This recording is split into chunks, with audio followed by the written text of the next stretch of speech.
Hello നമസ്കാരം. ഹൊലാവലിന്റെ പുതിയൊരു വീഡിയോയിലേക്ക് എല്ലാവർക്കും സ്വാഗതം. ഇന്നത്തെ വീഡിയോയിൽ നമ്മൾ ഡിസ്കസ് ചെയ്യാനായിട്ട് പോകുന്നത്, ഇതുവരെ നമ്മളെല്ലാം പറയുന്നത് സ്റ്റുഡൻറ് വിസ കിട്ടി എന്ത് ചെയ്യണം, കിട്ടാനായിട്ട് എന്ത് ചെയ്യണം, എന്തൊക്കെ പ്രോഗ്രാം ഓപ്ഷൻസ് ആണ്. ഇന്നത്തെ വീഡിയോ നമ്മൾ പറയാൻ പോകുന്നത് ആഫ്റ്റർ സ്റ്റുഡൻറ് വിസ എന്താണ് ചെയ്യേണ്ടത്. ഇത് വളരെ ഇമ്പോർട്ടൻ്റ് ആയിട്ടുള്ള വീഡിയോ ആണ്. ഞാനിത് പറഞ്ഞിട്ട് എല്ലാവരും വേണ്ടത്ര സീരിയസ് ആയിട്ട് എടുക്കുന്നില്ല കാര്യങ്ങൾ. അപ്പോൾ നമ്മൾ കുട്ടികൾ പറയുന്നുണ്ട്, പഠിച്ചു കഴിഞ്ഞാൽ ഇനി പി ആർ കിട്ടുമോ, പഠിച്ചു കഴിഞ്ഞാൽ പി ആർ കിട്ടാതെ പോകുന്ന ആൾക്കാരും ഉണ്ട് ഓസ്ട്രേലിയയിൽ ഇഷ്ടം പോലെ. അവർ ഇത്രയും നാളും സംഭവിച്ചുകൊണ്ടിരുന്ന സ്റ്റുഡൻറ്റ് വിസ ഹോപ്പിംഗ്, അതായത് നമുക്ക് ഒരു വിസ കഴിഞ്ഞ് വേറൊരു സ്റ്റുഡൻറ്റ് വിസയിലേക്ക് മാറാനും, ടി ആർ കഴിഞ്ഞിട്ട് നമുക്ക് പി ആർ കിട്ടുന്നില്ലെങ്കിൽ അങ്ങനെ വേറെ സ്റ്റുഡൻറ്റ് വിസയൊക്കെ എടുക്കാനുള്ള ഓപ്ഷൻസ് ഉണ്ടായിരുന്നു. അതുകൊണ്ട് ഒരുപാട് ലുക്ക് ഹോൾസ് ഉണ്ടായിരുന്നു. ഇപ്പോൾ അതൊന്നും ഇല്ല സത്യം പറഞ്ഞാൽ. അപ്പോൾ ഇങ്ങനെയൊക്കെ ഉണ്ടായിരുന്നുകൊണ്ട് വർഷങ്ങൾ സ്പെൻഡ് ചെയ്തിട്ടാണെങ്കിൽ പോലും കിട്ടുമായിരുന്നു പി ആർ. അപ്പോൾ എൻ്റെ തന്നെ സുഹൃത്തുക്കൾ പലരും ചെയ്യാവുന്ന കാര്യങ്ങൾ പലതും ചെയ്യാതെ പി ആർ കിട്ടാതെ നാട്ടിൽ പോയവരും സിംഗപ്പൂർ പോയവരും ദുബായ് പോയവരും ഒക്കെ ഉണ്ട്. ചിലവർ ഇവിടെ കല്യാണം കഴിച്ചു കഴിഞ്ഞ് പി ആർ എടുത്തവരുണ്ട്. ചിലപ്പോൾ ഇവിടുത്തെ ഒരു സിറ്റിസനെ കല്യാണം കഴിച്ച അല്ലെങ്കിൽ ഇവിടെ തന്നെ റീജിയണൽ ഏരിയയിലേക്ക് റീലൊക്കേറ്റ് ചെയ്ത് പി ആർ എടുക്കുക. അപ്പോൾ കരിയർ ഫോക്കസ്ഡ് ആയിട്ട് നിൽക്കാതെ ചിലപ്പോൾ പി ആറിലേക്ക് വേണ്ടുന്ന കുറേ സ്റ്റെപ്സ് അവൈലബിൾ ആയിരുന്നു, ഇതിനെപ്പറ്റി അറിയാതെ അല്ലെ അറിഞ്ഞാൽ തന്നെ അതൊക്കെ ചെയ്ത് കാശ് കളയണോ എന്ന് മടിച്ചിരുന്ന് പി ആറിൻ്റെ കറക്റ്റായിട്ട് സ്റ്റെപ്സ് എടുക്കാതെ വന്ന് പി ആർ കിട്ടാതെ പോയവർ ഉണ്ട്. അപ്പോൾ അവർ വേറെ സ്റ്റുഡൻറ്റ് വിസ വരെ എടുത്തിട്ട് അറ്റ് ലാസ്റ്റ് അവർക്ക് ബോധോദയം ഉണ്ടായി പി ആറിന് വേണ്ട സ്റ്റെപ്സൊക്കെ ചെയ്ത് കുറേ കഷ്ടപ്പെട്ട് വളഞ്ഞ് രക്ഷപ്പെട്ടവരുണ്ട്. ഇപ്പോൾ എൻ്റെ സ്റ്റോറി തന്നെ നോക്കിയാൽ 2016 സ്റ്റുഡൻ്റായിട്ട് വന്നതിന് ശേഷം 2018 എൻ്റെ കോഴ്സ് തീരുന്ന സമയത്ത് ഞാൻ ഒരു മൈഗ്രേഷൻ ഏജൻറ്റിനെ പോയി കണ്ട് എൻ്റെ കോഴ്സ് ശരിക്കും ലിസ്റ്റിലുണ്ടോ, പലർക്കും അറിയില്ല. അന്ന് ഞാൻ ഡേറ്റ അനലിറ്റിക്സാണ് പഠിച്ചത്. അപ്പോൾ ഡേറ്റ അനലിറ്റിക്സ് എന്ന് സെർച്ച് ചെയ്ത് കഴിഞ്ഞാൽ ലിസ്റ്റ് കാണൂല. അപ്പോൾ ഞാൻ ചെക്ക് ചെയ്ത് നോക്കിയപ്പോൾ മനസ്സിലായി അനലിസ്റ്റ് പ്രോഗ്രാമർ ആക്കാൻ പറ്റും. ആ ഒരു വിശ്വാസത്തിൽ ഞാൻ ജോലിക്ക് കയറി. എൻ്റെ മാനേജറിനെ കൊണ്ട് അനലിസ്റ്റ് പ്രോഗ്രാമറായിട്ട് എക്സ്പീരിയൻസ് ഒക്കെ എടുത്തുകൊണ്ട് വന്ന സമയത്ത് ഞാൻ പ്രൊഫഷണൽ ഇയർ ഒന്നും ചെയ്തില്ല. കാരണം അന്നത്തെ പോയിന്റ് സിസ്റ്റത്തിൽ വെറും 65 പോയിന്റിൽ ഇൻവിറ്റേഷൻ കിട്ടുമായിരുന്നു. അപ്പോൾ എൻ്റെ കാൽക്കുലേഷൻ പ്രകാരം ഞാൻ ചെയ്തില്ല. പക്ഷേ എൻ്റെ ടി ആർ 2 കൊല്ലമായിരുന്നു. ഇന്നത്തെ പോലെ 3 കൊല്ലം ടി ആർ കിട്ടുന്നില്ല മാസ്റ്റേഴ്സുകാർക്ക്. അപ്പോൾ ഈ ഒരു പീരീഡിൽ 1 ഇയർ തീരാനുള്ള സമയത്ത് ഞാൻ പോയി പ്രൊഫഷണൽ ഇയർ ചെയ്യേണ്ടി വന്നു. കാരണം എന്താ, പി ആറിൻ്റെ പോയിൻറ്റ്സ് ഭയങ്കര കൂട്ടി, അതായത് കോമ്പറ്റീഷൻ കൂടി എന്ന് കണ്ടപ്പോൾ പെട്ടെന്ന് പോയി എനിക്ക് പ്രൊഫഷണൽ ഇയർ ചെയ്യേണ്ടി വന്നു, നാറ്റ് ചെയ്യേണ്ടി വന്നു. അപ്പോൾ ഇങ്ങനെയൊക്കെ ഉണ്ടാവാതിരിക്കുക. ഇനി ഇതൊന്നും ചെയ്യാതിരുന്ന പലരും പി ടിയുടെ സ്കോർ പോലും ക്രാക്ക് ചെയ്യാത്തവർ തിരിച്ച് നാട്ടി വന്നവരുണ്ട്. ഇപ്പോൾ കൺസൾട്ടൻസി വരെ നടത്തുന്ന ആൾക്കാരുണ്ട് അങ്ങനെ ചെയ്തും പോയിട്ട്. അപ്പം സ്റ്റെപ്സ് ക്ലിയറായിട്ട് ചെയ്യുക. അതിന് വേറെ ആരെയും നിങ്ങൾ പഠിച്ചിട്ട് കാര്യമില്ല. ഓസ്ട്രേലിയയിലെ സംവിധാനങ്ങൾ പാടാണെന്ന് വിചാരിക്കരുത്. ടാലൻറ്റഡ് ആയിട്ടുള്ള ആൾക്കാർക്ക് എപ്പോഴും ഓപ്പർച്യൂണിറ്റീസ് ഉണ്ട്. നിങ്ങളത് നോക്കി മനസ്സിലാക്കാൻ കാണിക്കേണ്ട വിവേകം അത് നിങ്ങളുടെ മാത്രം റെസ്പോൺസിബിലിറ്റി. അത് ഓസ്ട്രേലിയ മാത്രമല്ല, കാനഡയിലോ ന്യൂസിലൻഡിലോ അയർലൻഡിലോ ഈവൻ ഇന്ത്യയിൽ പോലും എല്ലാവരും എഞ്ചിനീയറിംഗ് കോളേജ് പഠിച്ചിറങ്ങുന്ന എല്ലാവർക്കും ജോലി കിട്ടുന്നുണ്ടോ? പഠിച്ചിറങ്ങുന്ന എല്ലാ ഡോക്ടർമാർക്കും നല്ല കരിയർ ഉണ്ടോ? ആലോചിച്ച് നോക്കുക. അപ്പോൾ എല്ലായിടത്തും നിങ്ങളുടെ വിജയവും പരാജയവും ഡിപ്പെൻഡ് ചെയ്തിരിക്കുന്ന നിങ്ങൾ എടുക്കുന്ന തീരുമാനങ്ങളിലാണ്. അപ്പോൾ ഉറച്ചു നിന്ന് ആ തീരുമാനങ്ങൾ എടുക്കാൻ പ്രചോദനമാകുന്ന ഈ വീഡിയോ മുഴുവനായിട്ട് കാണുക. ഞങ്ങൾ ഇന്ന് ചിലപ്പോൾ ടെറർ മോഡലിലായിരിക്കും. കാരണം സ്നേഹത്തോടെ പറഞ്ഞു കൊടുത്തു കഴിഞ്ഞാൽ പലർക്കും മനസ്സിലാകുന്നത്. എൻ്റെ കൂട്ടുകാർ പോലും വരുത്തിയ മിസ്റ്റേക്കാണ്. നമ്മളിതൊക്കെ പറയുന്നുണ്ടായിരുന്നു, പക്ഷേ നമ്മൾ ചിലപ്പോൾ വേണ്ടത്ര സീരിയസ് ആയിട്ട് പറയാത്തത് കൊണ്ട് മനസ്സിലാവുകയാണെങ്കിൽ ഇന്ന് സീരിയസ് ആയിട്ട് ഈ വീഡിയോ ഒന്ന് കാണുക. അപ്പോൾ നമുക്ക് ആ വീഡിയോയിലേക്ക് പോവാം. നിങ്ങൾ പഠിച്ചു കഴിയുമ്പോൾ ആദ്യം വരുന്ന ഒരു സ്റ്റുഡൻറ്റ് വിസ എക്സ്റ്റൻഷൻ, അതിനെപ്പറ്റി ജിസ ആയിരിക്കും സംസാരിക്കുക. അതായത് സ്റ്റുഡൻറ് വിസ എക്സ്റ്റൻഷൻ എല്ലാവർക്കും ചെയ്യേണ്ട ആവശ്യം വരത്തില്ല. ചിലപ്പോൾ ഒരുപക്ഷെ നിങ്ങളുടെ കോഴ്സ് ഡിഫർ ആയിട്ടായിരിക്കും നിങ്ങൾ ഓസ്ട്രേലിയയിൽ കയറി വരുന്നത്. അതല്ലെങ്കിൽ നിങ്ങൾ പഠിക്കുന്ന പ്രോഗ്രാം ഏതെങ്കിലും ഒരു സബ്ജക്റ്റ് പോയതിന് ശേഷം അതുകൊണ്ട് കോഴ്സ് എക്സ്റ്റെൻഡ് ചെയ്യുന്ന ആൾക്കാരുണ്ട്. ഇനി അത് മാത്രമല്ല, ചില കുട്ടികളുണ്ട് പഠിക്കാനും വരുന്നത് ഒരു പ്രോഗ്രാമിനായിരിക്കും. ഒരു പഠിച്ച് തുടങ്ങി കഴിയുമ്പോഴായിരിക്കും മനസ്സിലാവുന്നത് അത് എനിക്ക് ബുദ്ധിമുട്ടാണ്, എനിക്ക് പഠിച്ചു പോകാൻ പറ്റുന്നില്ല. അപ്പോൾ അങ്ങനെയുള്ളവർ ഇവിടുന്ന് 6 months കഴിഞ്ഞതിന് ശേഷം കോഴ്സ് ചേഞ്ച് ചെയ്യുന്നുണ്ട്. അപ്പോൾ അങ്ങനെ കോഴ്സ് ചേഞ്ച് ചെയ്യുന്ന കുട്ടികൾ ഇവർക്കെല്ലാവർക്കും നമ്മുടെ വിസ പീരീഡ് തീർന്നു കഴിയുമ്പോഴത്തേക്കും കോഴ്സ് തരണമെന്ന് നിർബന്ധമില്ല. അപ്പോൾ ഇവർക്ക് സ്റ്റുഡൻറ്റ് വിസ എക്സ്റ്റൻഷൻ അപ്ലൈ ചെയ്യേണ്ട ആവശ്യം വന്നേക്കാം. അപ്പോൾ ആ ഒരു സമയത്ത് ഇപ്പോഴത്തെ റൂൾ പ്രകാരം പറയുന്നത് 2 year old ആയിട്ടുള്ള ഇംഗ്ലീഷ് ലാംഗ്വേജ് സ്കോർ വേണമെന്നാണ്. അതുപോലെ തന്നെ 1 year old ആയിട്ടുള്ള മെഡിക്കൽ. 1 year കൂടുതലാണെന്നുണ്ടെങ്കിൽ നമ്മൾ വീണ്ടും ഇത് ചെയ്യേണ്ടി വന്നേക്കാം. അപ്പോൾ സാധാരണ നാട്ടിൽ നിന്ന് പഠിക്കാൻ ചെയ്യേണ്ടി വരും. അതുമാത്രമല്ല പി ടി ഓർ IELTS ചെയ്യേണ്ടി വന്നേക്കാം. കാരണം 2 വർഷത്തെ വാലിഡിറ്റിയെ സ്റ്റുഡൻറ്റ് വിസ എക്സ്റ്റൻഷൻ അവർ പറയുന്നുള്ളൂ. സ്റ്റുഡൻറ്റ് വിസ എക്സ്റ്റൻഷന് പോലും വേണ്ട, പക്ഷേ ഇംഗ്ലീഷ് ടെസ്റ്റും മെഡിക്കലും സ്റ്റുഡൻറ്റ് വിസ എക്സ്റ്റൻഷൻ ആവശ്യമാണ്. ഇപ്പം നിലവിലത്തെ റൂൾ പ്രകാരം അത് ആവശ്യമാണ്. ഇപ്പം പല മൈഗ്രേഷൻ ഏജൻസും പറയുന്നുണ്ട് ഇപ്പോൾ കുട്ടികളുടെ അടുത്ത് സ്റ്റുഡൻറ്റ് വിസ എക്സ്റ്റൻഷന് നമുക്ക് ലാംഗ്വേജ് ടെസ്റ്റ് വേണ്ട എന്നുള്ളത് തെറ്റാണ്. മൈഗ്രേഷൻ ഏജൻസി എനിക്ക് മനസ്സിലായിടത്തോളം ഓസ്ട്രേലിയയിൽ അവർ കൂടുതലും മൈഗ്രേഷൻ്റെ കാര്യങ്ങളിൽ അവർക്ക് കാണും, എല്ലാവർക്കും അറിവുണ്ടാവണമെന്ന് വിചാരിക്കരുത്. മൈഗ്രേഷൻ ഏജൻസ് ആണ് എല്ലാം എന്ന് വിചാരിക്കുന്നത്. നാട്ടിലാണേലും ഏജൻസ് പറയുന്നത് ഏതോ ഒരു സംഘടനയിലെ മെമ്പർ ആണെങ്കിൽ നിങ്ങൾ കിടിലം ആണ്, യൂണിവേഴ്സിറ്റിയുടെ ഓതറൈസ്ഡ് ഏജൻ്റ് ആണ് നിങ്ങൾ കിടിലമാണ്, മാര ഏജൻ്റ് ആണെങ്കിൽ നിങ്ങൾ കിടിലമാണ്. ഇങ്ങനൊന്നുമില്ല. നോളജാണ് ഏറ്റവും ഇമ്പോർട്ടൻ്റ്. പക്ഷേ ഇതൊക്കെ ഉള്ളത് നല്ലത്. നമ്മൾ തമാശക്ക് പറയാറുണ്ട്, നമ്മുടെ ഇപ്പോൾ മൈഗ്രേഷൻ നിങ്ങളുടെയൊക്കെ നോക്കിയിട്ടുണ്ടായിരുന്നു, മൈഗ്രേഷൻ ഏജൻസിനെ കാർഡിലും നോളജ് നിങ്ങൾക്കുണ്ടായിരുന്നു. കാരണം ഇവരുടെ ഫ്രണ്ട്സിനെ കൊണ്ടായിരുന്നു പറയാറുണ്ട്. കാരണം നമുക്കായിരിക്കും ആ ഫയലിനെ കുറിച്ച് കൂടുതലും നമ്മുടെ ജീവൻ പറഞ്ഞ പോരാട്ടമാണ്. അവർക്ക് എന്താ, എനിക്ക് മൈഗ്രേഷൻ ഇൻവിറ്റേഷൻ കിട്ടിയ ദിവസം രാത്രി 12 മണിക്കാണ് എൻ്റെ മൈഗ്രേഷൻ ഏജൻറ്റ്. ഞാൻ രാവിലെ മുതൽ ഡിപ്രഷനിലാണ്. എനിക്ക് ഇൻവിറ്റേഷൻ വന്നില്ലേ ഇപ്രാവശ്യം എന്ന് വിചാരിച്ചിരിക്കുക. കാരണം എൻ്റെ കൂട്ടുകാർ പലർക്കും ഇൻവിറ്റേഷൻ കിട്ടി. അയാൾ ടൂറിന് കിട്ടി. രാത്രി 12 മണിയായപ്പോഴാ ജസ്വിനെ ഞാൻ വിളിച്ച് 5 പ്രാവശ്യം മിസ് കോൾ കിടക്കുന്ന കണ്ടിട്ട് എന്നെ വിളിച്ചിട്ട് പറയാണ്, ജസ്വിനെ ആ ഇൻവിറ്റേഷൻ കിട്ടിയായിരുന്നു കേട്ടോ എന്ന്. വലിയ ഉപകാരം. രാത്രി 12 മണിക്കാണ് പുള്ളി അത് പറയുന്നത്. അപ്പം ഞാൻ പറയുന്നത് ആ ഒരു ദിവസം മുഴുവൻ ടെൻഷൻ അടിച്ചു. അങ്ങനെ ഇവിടെ നമ്മൾ ഓരോ ദിവസം കാണാറുണ്ട് അങ്ങനെ കൊളവാക്കിയിട്ടുള്ള പല ഫൈൽസ് കാണാറുണ്ട്. ബ്രിസ്ബെയിനിലെ ഒരു പ്രമുഖമായ ലോയർ, മലയാളി ലോയർ തന്നെ ഒരു സ്റ്റുഡൻറ്റിനോട് പറയുകയാണ്, PT-യുടെ ആവശ്യമില്ല, അത് ഞാൻ വന്ന കാലഘട്ടത്തിലെ റൂളായിരിക്കും. ആ കുട്ടി ഇത് പറഞ്ഞ് കേട്ട് എൻ്റെ സ്റ്റുഡൻ്റ് ആയിരുന്നുകൊണ്ട് നമ്മൾ പറഞ്ഞ് വിശ്വസിച്ചു. അല്ലായിരുന്നു ഒരു മൈഗ്രേഷൻ ലോയർ പറഞ്ഞതല്ലേ എന്ന് ഓർത്തിട്ട് പോയി വെച്ചിട്ട് പണി മേടിച്ച് വിസ രജിസ്ട്രേഷൻ കിട്ടിയിരുന്നെങ്കിൽ എന്ത് സംഭവിച്ചേനെ. പിന്നെ ട്രൈബ്യൂണലിൽ പോയി ഭയങ്കര പരിപാടികൾ. ഐ ബട്ടണിൽ ഒരു വീഡിയോ ആഡ് ചെയ്യുന്നുണ്ട്. 485 വിസയ്ക്ക് വേണ്ട ക്രൈറ്റീരിയാസ് എന്തൊക്കെയാണ്. നമുക്ക് അടുത്തത് 485 വിസയെ പറ്റി പറയാം. സ്റ്റേ ബാക്ക് വിസ അഥവാ 485 വിസ, അതിന് വേണ്ട criterias PT language test mandatory ആയിട്ട് വേണം. PT or IELTS അത് മാൻഡേറ്ററി ആണ്. പിന്നെ മെഡിക്കൽ എക്സാമിനേഷൻ അത് ക്ലിയർ ആയിട്ട് ചെയ്യണം. പിന്നെ പോലീസ് ചെക്ക്.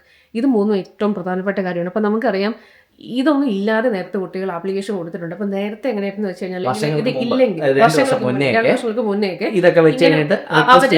നല്ല മര്യാദയ്ക്ക് അവർ മോർ ഇൻഫർമേഷൻ റിക്വസ്റ്റ് ചെയ്യുമായിരുന്നു. അതായത് നിങ്ങളിത് വെച്ചിട്ടില്ല കേട്ടോ, ഇതിപ്പോൾ വേണം, മെഡിക്കൽ ചെയ്തിട്ടില്ല കേട്ടോ, അതൊന്നും ചെയ്തേക്കണം കേട്ടോ എന്ന് പറഞ്ഞ് അവർ റിക്വസ്റ്റ് വിടുമായിരുന്നു, ഡോക്യുമെന്റ് വിടുക. ടൈം ബൈ ചെയ്യാമായിരുന്നു. അങ്ങനെയൊക്കെ കുറച്ചുകൂടെ പയ്യെ തള്ളി കുറച്ചുകൂടെ നാളെ. അപ്പൊ ആധിപത്യം കാണിക്കുന്ന ആൾക്കാരൊക്കെ മെഡിക്കൽ ഞാൻ പതിയെ അങ്ങ് എടുത്തേക്കാം, അപ്പൊ അത്ര നാൾ എനിക്ക് കൂടുതൽ 485 കിട്ടുമല്ലോ, മണ്ടത്തരമാണത്. അങ്ങനെ ചിന്തിക്കുന്ന ആൾക്കാരുണ്ട്. ഇപ്പോ പണി വരുന്നുണ്ട് അവറാച്ച. അങ്ങനെയൊക്കെ വെച്ച് കഴിഞ്ഞാൽ പെട്ടെന്ന് വിസ റിജക്ഷൻ കിട്ടുക. റിജക്ഷൻ കിട്ടിക്കഴിഞ്ഞാൽ ട്രൈബ്യൂണലിൽ പോകണം, ഭയങ്കര തലവേദന, നിങ്ങളുടെ കാശ് വെറുതെ ഇറങ്ങും. അപ്പം വളഞ്ഞ വഴികൾ ഇനി ഓസ്ട്രേലിയയിൽ നടക്കുകയില്ല എന്ന് പറഞ്ഞാൽ എല്ലാം അതാത് ചെയ്യേണ്ട പോലെ തന്നെ ചെയ്യുക. നിങ്ങൾക്ക് സംശയം ഉണ്ടെങ്കിൽ തീർച്ചയായും രജിസ്റ്റേർഡ് ആയിട്ടുള്ള ഒരു എഡ്യൂക്കേഷൻ 2 വർഷം അല്ലെങ്കിൽ 3-4 വർഷം ഓസ്ട്രേലിയ പഠിച്ച ഒരു കുട്ടിക്ക് മിനിമം റിക്വയർഡ് സ്കോർ ആയിട്ടുള്ള 485 വരുന്ന PT അല്ലെങ്കിൽ ലാംഗ്വേജ് ടെസ്റ്റ് ക്ലിയർ ചെയ്യാൻ പറ്റുന്നില്ല എന്നുണ്ടെങ്കിൽ അയാൾ ഇവിടെ നിൽക്കണ്ട എന്നാണ് ഗവൺമെന്റിന്റെ തീരുമാനം. അത്രേ ഉള്ളൂ. അതിനകത്ത് വേറൊരു കാര്യമില്ല. വേറെ പല ഓപ്ഷൻസ് അതിനെപ്പറ്റി പറയുന്നുണ്ട്. ഇംഗ്ലീഷ് ക്ലിയർ ആവാത്തവർ വിസിറ്റർ വിസ ചെയ്തിട്ട് നാട്ടിൽ പോവാം, അതിന് ട്രൈ ചെയ്യാം. പക്ഷെ അങ്ങനെ വെച്ചിട്ട് വിസിറ്റർ വിസയിൽ റിജക്ഷൻ വരും. റിജക്ഷൻ വന്നു കഴിഞ്ഞാൽ കാര്യമുണ്ട്. ഇതൊക്കെ തൽക്കാലത്തേക്ക് എന്നുള്ള രീതിയിൽ വേണമെങ്കിൽ പറയും വിസിറ്റർ വിസ അപ്ലൈ ചെയ്യാന്ന് വെച്ചാൽ. പക്ഷേ വിസിറ്റർ വിസ നിന്നോട് ഒരിക്കലും 485 അപ്ലൈ ചെയ്യാൻ പറ്റില്ല. അപ്പോൾ ഞാൻ സ്റ്റുഡൻസിനോട് പറയാണ്, നിങ്ങൾക്ക് ആ മിനിമം ബേസിക് എലിജിബിലിറ്റി സ്കോർ നിങ്ങൾ പഠിച്ചു കഴിഞ്ഞിട്ട് PT ക്രാക്ക് ചെയ്യാൻ പറ്റുന്നില്ലെങ്കിൽ നിങ്ങൾ ഈ രാജ്യത്ത് നിൽക്കാനുള്ളവരല്ല എന്നുള്ളതാണ് സർക്കാരിൻ്റെ മെസ്സേജ്. അതിനകത്ത് വേറെ എന്ത് ലൂപ്പ് ഹോൾ അപ്ലൈ ചെയ്താലും നിങ്ങൾ രക്ഷപ്പെടാൻ പോകുന്നില്ല. നിങ്ങൾ പഠിക്കുന്ന സമയത്ത് ഇംഗ്ലീഷ് ഇമ്പ്രൂവ് ചെയ്യേണ്ടത് വളരെ ഇമ്പോർട്ടൻ്റ് ആണ്. കമ്മ്യൂണിക്കേഷൻ സ്കിൽസും PT. അപ്പം പഠിച്ചു കഴിഞ്ഞാൽ ഉടനെ PT-ക്ക് നിങ്ങളുടെ സ്കോർ എത്രയുണ്ട് എന്നറിയാനായിട്ട് ലാംഗ്വേജ് കോച്ചിങ് സെൻറ്ററുകൾ ഇവിടെ അവൈലബിൾ ആണ്. ഇപ്പോൾ ലാംഗ്വേജ് അക്കാഡമി എന്ന് പറഞ്ഞൊരു പ്രമുഖമായ കോച്ചിങ് സെൻ്റർ ഉണ്ട്. നമ്മുടെ ലാംഗ്വേജ് പോലെ വേൾഡിലെ സ്റ്റുഡൻസ് അവിടെ പോയി കോച്ചിങ് ചെയ്യാറുണ്ട്. എവിടെയാണെങ്കിലും നിങ്ങൾക്ക് സ്കോർ മതി. അതായത് നിങ്ങൾക്ക് ഇവിടെ നഴ്സിംഗ് അല്ലെങ്കിൽ 7 ബാൻഡ് എടുത്ത് വന്നിട്ടുള്ള കുട്ടികളും 6.5 എടുത്ത് വന്നിട്ടുള്ള കുട്ടികളുടെ അതിനേക്കാളും മിനിമം സ്കോർ മതി ഈ 485. അതുപോലെ ചില കുട്ടികൾ അതിബുദ്ധി കാണിക്കാറുണ്ട്. ഈ പോലീസ് ചെക്ക് വെറും $47-50 കാര്യമുള്ളൂ. ഇന്ന് അപ്ലൈ ചെയ്ത് നമുക്ക് 2 ഡേയ്സിനുള്ളിൽ സാധാരണ നെയിം ചെക്ക് ഉണ്ട്. അപ്പോൾ നമ്മൾ പോലീസ് ചെക്കിന് അപ്ലൈ ചെയ്യുമ്പോഴത്തേക്കും purpose of this police check എന്നുള്ളൊരു ക്വസ്റ്റ്യൻ ഉണ്ട്. അപ്പോൾ അതിൽ കറക്റ്റായിട്ട് ഇമിഗ്രേഷൻ പർപ്പസിനാണെന്നുള്ളത് ടിക്ക് ചെയ്തിട്ട് അത് വേണം എടുത്ത് സബ്മിറ്റ് ചെയ്യാൻ. അത് സബ്മിറ്റ് ചെയ്യാതെ നെയിം ചെക്ക് വെച്ചു എന്നും പറഞ്ഞു അത് വെച്ചതുകൊണ്ട് റിജക്ഷൻ വന്നു പറഞ്ഞ കുട്ടി നമ്മൾ കോൺടാക്ട് ചെയ്തിട്ടുണ്ടായിരുന്നു. സില്ലി ആയിട്ടുള്ള കാര്യങ്ങളാണ്. നേരത്തെ ചേട്ടനോ ചേച്ചിയോ പറഞ്ഞു എന്ന് കേട്ട് നിങ്ങൾക്ക് കൃത്യമായ ബോധ്യമില്ലെങ്കിൽ തീർച്ചയായിട്ടും ഈ പണി ചെയ്യുന്ന ആൾക്കാരെ ഏൽപ്പിച്ച് $100-300 കൊടുത്തു കഴിഞ്ഞാൽ ആ പരിപാടി അങ്ങ് മാറിക്കിട്ടും. അങ്ങനെ ചെയ്യിപ്പിക്കുക. ഇനി നിങ്ങൾക്ക് കഴിവുണ്ടെങ്കിൽ തീർച്ചയായും ചെയ്യും. ഞങ്ങളുടെ വീഡിയോയിൽ തന്നെ ആവശ്യത്തിന് ഇൻപുട്സ് പറയുന്നുണ്ട്. ഇത് 2-3 പ്രാവശ്യം കേട്ട് കഴിഞ്ഞാൽ നിങ്ങൾക്ക് മനസ്സിലാക്കാം എന്തൊക്കെ തെറ്റുകളിലാണ് വിസർജൻ വരുന്നതെന്ന് പറഞ്ഞു. ആ കാര്യങ്ങൾ ക്ലിയർ ആക്കി ചെയ്യാൻ പറ്റിക്കഴിഞ്ഞാൽ നിങ്ങൾ സേഫാണ്. മനസ്സിലായോ? പിന്നെ മുറി ഇൻഫർമേഷൻ കേട്ടിട്ടും കുട്ടികൾ അങ്ങനെ പറയാറുണ്ട്. എൻ്റെ ഫ്രണ്ടിന് ഇപ്പോൾ ഇതില്ലാതെ അപ്ലൈ ചെയ്ത് കിട്ടിയല്ലോ. കേസ് ഡിഫറെൻ്റ് ആയിരിക്കും. കാരണം ഒരാൾക്ക് ഓസ്ട്രേലിയ ഒരാൾക്ക് ഒരു റൂളും മറ്റൊരാൾക്ക് വേറെ റൂളും അങ്ങനെയില്ല. എല്ലാവർക്കും ഒരേ റൂളും ബാധകം. പിന്നെ പഴയ ലോ മാത്രം അപ്ഡേറ്റഡ് അല്ലാത്ത ഈച്ചയായിട്ടിരിക്കുന്ന ഒരു മൈഗ്രേഷൻ ഏജൻറ്റ് അടുക്കൽ ചെന്ന് നിങ്ങൾ ചോദിച്ചു കഴിഞ്ഞാൽ അയാൾക്കറിയാവുന്ന ഇൻഫർമേഷൻ വെച്ച് അയാൾ പറയും കുളമായി കഴിഞ്ഞാൽ നിങ്ങൾക്ക് പോയി. ഞാൻ ബ്രിസ്ബെയിനിലെ ആ മൈഗ്രേഷൻ ലോയറിൻ്റെ കാര്യം വീണ്ടും എടുത്ത് പറയുകയാണ്. ഞാൻ 2-3 കേസുകൾ കുളമായത് കണ്ടിട്ടുണ്ട്. ഞാൻ പേരെടുത്ത് പറയുന്നില്ല. ഇനി മെൽബണിലുള്ള മൈഗ്രേഷൻ ലോയർ വരുത്തുന്ന പ്രശ്നങ്ങളും നമ്മൾ അറിയുന്നുണ്ട്. അപ്പോൾ മൈഗ്രേഷൻ ലോയർ പറഞ്ഞൊന്ന് മാത്രം പറഞ്ഞ് വിശ്വസിക്കേണ്ട. ഞാൻ മലയാളി മൈഗ്രേഷൻ ലോയേഴ്സിൻ്റെ കാര്യം തന്നെയാണ് എടുത്ത് പറയുന്നത്. പിന്നെ ഇത് പോട്ടെ, മൈഗ്രേഷൻ ലോയർ പറഞ്ഞു അങ്ങനെയാണ്. നമുക്ക് സ്വന്തമായിട്ട് ChatGPT ഉണ്ട്. അതിൽ പിന്നെ ChatGPT എടുത്ത് നമ്മൾ കൊടുക്കുന്ന പ്രോംപ്റ്റിനെ ഡിപ്പെൻഡ് ചെയ്തിരിക്കും. ചിലപ്പോൾ ChatGPT പറയും വേണ്ടാന്ന്. അതല്ലാതെ ഗവൺമെൻറ്റിൻ്റെ സൈറ്റിൽ കൊടുത്തിട്ടുണ്ട്, വ്യക്തമായിട്ട് കൊടുത്തിട്ടുണ്ട് ഇത് വേണോ വേണ്ടോ എന്നുള്ള കാര്യം. ഇനി അതെല്ലാം പോട്ടെ, നിങ്ങളുടെ വിസ ആപ്ലിക്കേഷനിൽ ക്വസ്റ്റ്യൻ ചോദിക്കുന്നുണ്ട്. ലാംഗ്വേജ് ടെസ്റ്റ് പ്രീവിയസ് 24 months എഴുതിയിട്ടുണ്ടോ, മെഡിക്കൽ പ്രീവിയസ് 12 months എഴുതിയിട്ടുണ്ടോ, പോലീസ് ചെക്ക്, അത് എന്ത് വേണം. അപ്പോൾ നമ്മൾ ക്വസ്റ്റ്യൻ, നമ്മൾ വിസ ആപ്ലിക്കേഷനുള്ള ക്വസ്റ്റ്യനിൽ ഒരു ക്വസ്റ്റ്യൻ മാർക്കുണ്ട്. അത് ക്ലിക്ക് ചെയ്ത് കഴിഞ്ഞാൽ നമുക്ക് കൃത്യം മനസ്സിലാവും അവർക്ക് എന്താണ് വേണ്ടതെന്നുള്ളത്. അപ്പം അത്ര ക്ഷമയില്ലാത്ത കുട്ടികളാണ് കൊണ്ടുപോയി ഇങ്ങനെ അബദ്ധത്തിൽ ചെന്ന് ചാടുന്നത്. അങ്ങനെയാണെങ്കിൽ കൊള്ളാവുന്ന വല്ലതും ഏൽപ്പിച്ച് കാര്യങ്ങൾ മനസ്സിലാക്കുക. പിന്നെ ഇതൊരിക്കലും മൈഗ്രേഷൻ ഏജൻറ്റ് എല്ലാം ചെയ്തോളും, ഈ എഡ്യൂക്കേഷൻ കൺസൾട്ടൻ്റ് എല്ലാം ചെയ്തോളും, എല്ലാം അവർ ചെയ്തോളും എന്ന് വിചാരിക്കാതെ നിങ്ങളും കൂടെ റെസ്പോൺസിബിലിറ്റി, ഇപ്പം നിങ്ങൾ കൂടെ റെസ്പോൺസിബിലിറ്റി എടുത്ത് ഒന്ന് നോക്കിക്കഴിഞ്ഞാലേ ഏറ്റവും ബെസ്റ്റായിട്ട് ഔട്ട്പുട്ട് കിട്ടുള്ളൂ. നിങ്ങളും കൂടെ പഠിച്ചിരിക്കുക ഈ പ്രോസസ്സിൽ. എല്ലാം ഒരു ഏജൻസിക്ക് വേണ്ടി മാത്രം മാറ്റി കൊടുക്കരുത്. പക്ഷേ നമ്മളെപ്പോലെയുള്ള സ്ഥാപനത്താണെങ്കിൽ ഞങ്ങൾ ആ ഒരു സ്റ്റുഡൻറ്റ് സെൻട്രിക് അപ്രോച്ച് ഉള്ളതുകൊണ്ട് നമുക്ക് സ്റ്റുഡൻസിൻ്റെ എല്ലാ ഡയമെൻഷനും അറിയാം. ഞങ്ങൾ നേരിടുന്നതും സ്റ്റുഡൻസിൻ്റെ ക്വറീസ് തന്നെ ആയതുകൊണ്ട് നിങ്ങളുടെ ഒരു ലൈഫ് സൈക്കിൾ ജേർണിയിൽ വേറെ എങ്ങും പോകേണ്ടതായിട്ടില്ല. കാരണം നിങ്ങൾ ചോദിക്കുന്ന ഏത് ചോദ്യത്തിനും ഉത്തരം പറഞ്ഞു തരാൻ അറിവുള്ളവരാണ്. ഇപ്പം പല ഏജൻസികൾ വഴി ഇവിടെ വന്നതിന് ശേഷവും കുരുക്കിൽപ്പെട്ടിട്ട് നമ്മളെ തന്നെയാണ് വിളിക്കുന്നത്. അപ്പോൾ നാട്ടിൽ നിന്ന് ഈ വീഡിയോ ആരെങ്കിലും കാണുന്നുണ്ടെങ്കിലും ഹോല വേൾഡിനെ തന്നെ കോൺടാക്ട് ചെയ്ത് ഞങ്ങൾ വഴി വന്നാൽ ഞങ്ങൾക്കതൊരു സഹായമാകും, നിങ്ങൾക്ക് ഫ്യൂച്ചറിൽ അതൊരു സഹായമാകും. മാത്രമല്ല പിന്നീട് ഞങ്ങൾ സർവീസുകൾ എടുക്കുമ്പോൾ ആ ഡിഫറൻസ് ഓഫ് പ്രൈസ് ഉണ്ട്. നിങ്ങളുടെ പ്രൊഫൈലെല്ലാം ഞങ്ങൾക്കറിയാം, ഡോക്യുമെൻറ്റ്സ് എല്ലാം ഉള്ളതുകൊണ്ട് ഞങ്ങൾ ചെറിയ പ്രൈസിനാണ് ബാക്കിയുള്ള വിസകൾ ചെയ്യുന്നത്. വേറാസ് പുറത്തുനിന്നുള്ളൊരു കുട്ടിയാണ് ഞങ്ങൾക്ക് കുറേ വർക്ക് ചെയ്യാണ്ട് എല്ലാ കാര്യങ്ങളും നോക്കണം. നിങ്ങൾ പണ്ട് തന്നേക്കുന്ന ഡോക്യുമെൻ്റ് മുതൽ ഫ്രോഡുലൻ്റ് ആണെന്നുള്ള കാര്യങ്ങൾ ചെക്ക് ചെയ്യണം. അപ്പോൾ ഡെഫിനറ്റ്ലി 3 times ദ പ്രൈസാണ്. അപ്പോൾ നമ്മൾ എന്തായാലും ഈ നമ്മൾ പറയേണ്ട സ്റ്റേ ബാക്ക് വിസ സ്റ്റുഡൻസ് എക്സ്റ്റൻഷനും നമ്മൾ പറഞ്ഞു. അടുത്തത് ഒരു ജോലി കണ്ടെത്തുക എന്നുള്ളത് ഭയങ്കര ഇമ്പോർട്ടൻ്റ് ആണ്. നിങ്ങൾ സിഡ്നിയിലോ മെൽബണിലോ ബ്രിസ്ബെയിനിലോ പഠിച്ചു, അല്ലെങ്കിൽ നിങ്ങൾ ഒരു റീജിയണൽ ഏരിയയിൽ പഠിച്ചു, എന്നിട്ട് റീജിയണൽ ഏരിയയിൽ തന്നെ ജോബ് കിട്ടണമെന്ന് വാശി പിടിച്ചുകൊണ്ടിരിക്കേണ്ട ആവശ്യമില്ല. അവിടെ കിട്ടിയാൽ ഏറ്റവും നല്ലത് PR-ന് ഏറ്റവും ഫ്രണ്ട്ലിയാണ്. പക്ഷേ എവിടെ നിങ്ങളുടെ കരിയറുമായിട്ട് അലൈൻ ചെയ്ത് ആദ്യമേ ഒരു ജോലി കിട്ടുന്നോ അവിടേക്ക് മാറാൻ നോക്കുക. അവിടെ നിന്നുകൊണ്ട് റീജിയണൽ ഏരിയയിൽ ജോലി കിട്ടുമോ എന്ന് നോക്കിക്കോ, അത് നോക്കുന്നത് തെറ്റില്ല. പക്ഷേ എത്രയും നേരത്തെ ഒരു ജോലി കരസ്ഥമാക്കുക. അപ്പം ജോലിക്ക് വേണ്ടത് എന്താണ് ജിസേ? ജോലി നമ്മൾ പല റിക്രൂട്ടേഴ്സുമായിട്ട് സംസാരിച്ചു. മലയാളി ചേട്ടന്മാരെ പല എഞ്ചിനീയറിംഗിലും IT-ലും ഒക്കെ റിക്രൂട്ടിംഗ് പൊസിഷനിലുള്ളവരോട് സംസാരിച്ചപ്പോൾ അവർ പറഞ്ഞ നമ്പർ 1 തിങ് എന്താ? Attitude matters. എവിടെ പഠിച്ചെന്ന് നോക്കില്ല, എത്ര പെർസെൻറ്റേജ് ഓഫ് മാർക്സ് ഉണ്ടെന്ന് നോക്കില്ല. 10th ഫുൾ A+ ഉണ്ട്, ഓക്കെ, നോക്കത്തില്ല. 12th പഠിച്ചത് ഗ്രൂപ്പ് ഓഫ് 8 അല്ലെങ്കിൽ ഡിസ്റ്റിങ്ഷൻ ഉണ്ട്, ഒന്നും അവർ ചെക്ക് ചെയ്യില്ല. ഇനി നിങ്ങളുടെ ആറ്റിറ്റ്യൂഡ് മെഷർ ചെയ്യാൻ പറ്റുന്നത് എങ്ങനെയാണ് മെഷർ ചെയ്യാൻ പറ്റുന്നത്? അതായത് നമുക്കിപ്പോൾ ഒരു കമ്പനിയിൽ ഒരു ജോലി കിട്ടി കഴിഞ്ഞപ്പോൾ നമുക്ക് കൂടുതൽ നമ്മൾ നന്നായിട്ട് വർക്ക് ചെയ്ത് കഴിഞ്ഞാൽ നമുക്ക് ഒരുപാട് പണി കിട്ടുമോ എന്ന് പേടിച്ച് ചില മിടുക്കന്മാരും മിടുക്കുകയുള്ളൂ. അന്ന് ഇത്രയും ചോടിച്ചു ഒരു ആവറേജിൽ അങ്ങ് പോകും. അത് നമ്മൾ വിചാരിക്കുന്നത് ആർക്കും മനസ്സിലാവില്ല. പക്ഷേ നമ്മളെക്കാളും മിടുക്ക് പറയും മാനേജേഴ്സ്. അവർ കറക്റ്റായിട്ട് അവർ മാനേജർ ആവാനായിട്ട് ഒരു റീസൺ ആണ്. അവർ നന്നായി പെർഫോം ചെയ്യാൻ, നിങ്ങളെ വാച്ച് ചെയ്യാൻ, താഴെയുള്ളവരെ വാച്ച് ചെയ്യാൻ കഴിവുള്ളതുകൊണ്ടായിരിക്കും മാനേജ്മെന്റ്. അല്ലെ പൊട്ട മാനേജ്മെന്റ്. ഈ ഒരു സ്ഥാപനം നശിച്ചുകൊണ്ടിരിക്കുന്ന സ്ഥാപനത്തിലാണ് പൊട്ട മാനേജേഴ്സ് ആയിരിക്കും. പക്ഷെ രക്ഷപ്പെട്ടുകൊണ്ടിരിക്കുന്ന ഒരു കമ്പനിയിലേക്കാണ് നിങ്ങൾ കയറി ചെല്ലുന്നെങ്കിൽ നിങ്ങളെ ഇനീഷ്യേറ്റീവ് എടുക്കണം. ആ ഒരു ഇനീഷ്യേറ്റീവ് എടുക്കുന്ന മെന്റാലിറ്റി ഉള്ള ആൾക്കാരാണെന്നുണ്ടെങ്കിൽ നിങ്ങൾക്ക് ജോലിയിലേക്ക് ഒരിക്കലും വിചാരിക്കരുത് മര്യാദയ്ക്ക് ബിഹേവ് ചെയ്യുന്ന മാനേജർ അല്ലെങ്കിൽ മുതലാളി ഒരു പാവമാണ്, ഈ നമ്മുടെ കള്ളത്തരം മനസ്സിലാവത്തില്ല എന്ന്. പഠിച്ച കള്ളനായിരിക്കും അവിടെ മേലിരിക്കുന്ന ആൾക്കാർ. ഞാൻ ഉൾപ്പെടെയുള്ള ആൾക്കാരോടാണ് ഞാൻ പറയുന്നത്. അപ്പം നമ്മൾ പക്ഷേ വളരെ സോഫ്റ്റായിട്ട് ബിഹേവ് ചെയ്യുന്നത് കൊണ്ട് മുതലെടുക്കരുത് സജി. അവർക്ക് കാര്യങ്ങൾ അറിയാം, ഒബ്സർവ് ചെയ്യുന്നുണ്ട്. അപ്പം ഈ ഇനീഷ്യേറ്റീവ് എടുക്കുക, കൂടുതൽ പണിയെടുക്കുക. ഞാൻ പണ്ട് IBS-ൽ വർക്ക് ചെയ്തുകൊണ്ടിരുന്നത്. അപ്പോൾ എന്നോട് കുറച്ച് ചേട്ടന്മാരും ചേച്ചിമാരും പറഞ്ഞിട്ടുണ്ട്, ജസ്വിനെ ഒത്തിരി പണിയെടുത്തു കഴിഞ്ഞാൽ നിനക്ക് മാനേജർമാർ കുറേ പണിയും കൂടെ തരും. അപ്പം ഞാൻ അതിൽ കുറച്ചൊക്കെ വിശ്വസിച്ച് പോയിരുന്നു. ഞാൻ എൻ്റെ മാനേജേഴ്സിനോട് പിന്നെ ഞാൻ വിളിച്ച് സോറി പറഞ്ഞിട്ടുണ്ട്. ഞാൻ അങ്ങനെ എൻ്റെ 100% കൊടുക്കാതിരുന്നിട്ടുണ്ട്, തെറ്റാണ്. അപ്പോൾ ചേട്ടന്മാരും ചേച്ചിമാരും പലതും ഇവിടെ വന്നപ്പോൾ അത് മാറി. ഇവിടെ നമ്മൾ പാത്രം കഴുകി തുടങ്ങിയപ്പോൾ തൊട്ട് നമുക്ക് കാര്യങ്ങളെല്ലാം മാറി. നമ്മുടെ അഹങ്കാരവും മാറി, ജീവിത വീക്ഷണം മാറി. അധ്വാനിക്കാൻ മനസ്സ് കാണിച്ച് അതിൽ സന്തോഷം കണ്ടെത്താൻ തുടങ്ങിക്കഴിഞ്ഞാൽ അവിടെയാണ് നിങ്ങളുടെ ആറ്റിറ്റ്യൂഡ് മാറിയത്, മൈൻഡ് സെറ്റ് മാറിയത്. ആ മൈൻഡ് സെറ്റ് മാറാനായിട്ട് ഇനി ഞങ്ങൾ അതിനും ഹെൽപ്പ് ചെയ്യുന്നുണ്ട്. ഹോല കരിയർ ആക്സിലേറ്റർ പ്രോഗ്രാം നമ്മുടെ സ്റ്റുഡൻസിന് $1,000 ഈ ഒരു മെൻറ്റർഷിപ്പ് കിട്ടും. പുറത്തുനിന്നുള്ള സ്റ്റുഡൻസിന് $3,000 ഈ മെൻറ്റർഷിപ്പ് കിട്ടും. ഞങ്ങൾക്ക് ആകെ നിർബന്ധമുള്ളത് ഹോല വേൾഡിൻ്റെ സ്റ്റുഡൻസിന് എല്ലാം ജോലി കിട്ടുന്നത് അതിന് വേണ്ടി തുടങ്ങിയതാണ് കേട്ടോ. ഇതിൽ നിന്ന് പൈസ ഉണ്ടാക്കാൻ വേണ്ടിയല്ല. ഇതിന് ഞങ്ങൾക്ക് 2 അതർ പാർട്ട്നേഴ്സ് ഉണ്ട്. പക്ഷേ നമ്മുടെ എയിം എപ്പോഴും ജോലി. എന്നിട്ട് വളരെ കുറച്ച് കുട്ടികൾ അതിൽ ജോയിൻ ചെയ്തു. ഇതെല്ലാം വളരെ സിമ്പിൾ, അതല്ല എനിക്കറിയാൻ മേലാത്ത എന്താ ആറ്റിറ്റ്യൂഡാണ് ഇവർ പറഞ്ഞു തരുന്നതാണ്. പക്ഷേ നിങ്ങൾ ഓർക്കുക, ഇതിനകത്തിരുന്ന് മെൻറ്റർഷിപ്പ് തരാൻ പോകുന്ന ആൾക്കാരെല്ലാവരും റിക്രൂട്ടിംഗ് പൊസിഷനിലുള്ളവരാണ്. എന്നുവെച്ചാൽ നിങ്ങളുടെ ജനറേഷൻ അല്ല, കൂടിയ അപ്പാപ്പന്മാരായിരിക്കും. പക്ഷെ അപ്പാപ്പന്മാരാണ് നിങ്ങളെ ഹയർ ചെയ്യാൻ പോകുന്നതെന്ന് ഓർക്കുക. അപ്പോൾ അഹങ്കാരം മാറ്റി വെച്ച് $1,000 ചിലവാക്കാൻ മടി വെക്കരുത്, അല്ലെങ്കിൽ $3,000 ചിലവാക്കാൻ മടി വെക്കരുത്. നിങ്ങൾക്ക് അതിനുള്ള ആപ്റ്റിറ്റ്യൂഡും കാലിബറും ഉണ്ട്. നിങ്ങൾക്ക് ജോലി കിട്ടുന്നുണ്ടെങ്കിൽ ഓക്കെ, കിട്ടുന്നില്ലെങ്കിൽ സമയം കളയാതെ ഇതിൽ ചേരണമെന്നില്ല. ഇതുപോലെ റെപ്യൂട്ടഡ് ആയിട്ട് കരിയർ പ്രോഗ്രഷൻ സെമിനാറുകൾ നടത്തുന്ന ആൾക്കാരുണ്ട്. അതിലൊക്കെ കാര്യമുണ്ട്. എനിക്കതില്ലാതെ ജോലി കിട്ടി, പക്ഷേ എൻ്റെ കൂട്ടുകാർ 2 പേർക്ക് ഇത് വെച്ചിട്ടാണ് ജോലി കിട്ടി. അപ്പം എനിക്കതിൻ്റെ ആവശ്യമില്ലായിരുന്നു എന്ന് എനിക്ക് തോന്നിയത്, എനിക്ക് ജോലി പെട്ടെന്ന് കിട്ടിയോണ്ടാണ്. എനിക്കൊരു റെഫറൻസിലൂടെയാണ് ജോലി കിട്ടിയത്. അപ്പോൾ എൻ്റെ ഒരു കൂട്ടുകാരൻ റെഫർ ചെയ്തുകൊണ്ട് കിട്ടിയ ജോലിയാണ്. എന്ന് വെച്ചാൽ മീൻസ് എനിക്ക് ഫസ്റ്റ് കോഡ് വന്നു. എനിക്ക് ഇൻ്റർവ്യൂ ക്രാക്ക് ചെയ്യാനുള്ള നോളജ് ഉണ്ടായിരുന്നു. കാരണം ഞാൻ ഏറ്റവും അധ്വാനിച്ചാണ് പഠിച്ചത്.